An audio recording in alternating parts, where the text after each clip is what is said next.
What is the Bible? The Bible is sacred scriptures or holy writings. It is also a collection of books that fit into two categories, the Old Testament and the New Testament. There are 73 books that make up the Bible.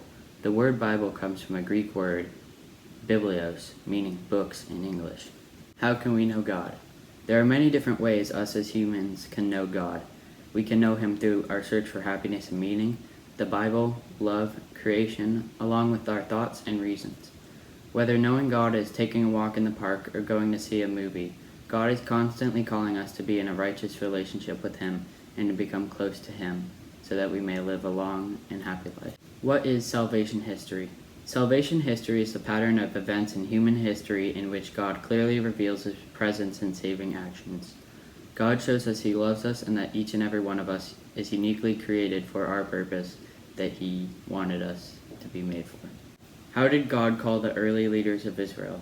God called the early leaders of Israel in many ways. Some of the ways God called the early leaders of Israel include theophanies, His guidance, signs that point towards what He wants the leader to do, and many more.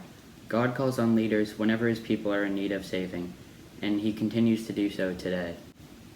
How did the Israelites respond to the covenant under judges and kings? The judges and kings were tempted by other gods, pleasures, and sometimes turned away from the covenant. In most cases, the judges or kings were adulterous and sinful, running away from God and throwing His words out the window. How were the prophets bearers of challenge and hope? They understood that God wanted His people to come back to Him with their whole selves. They lived good, moral lives, along with obeying God and knowing that God wanted His people to treat all people with justice, along with teaching God's messages and honoring the covenant.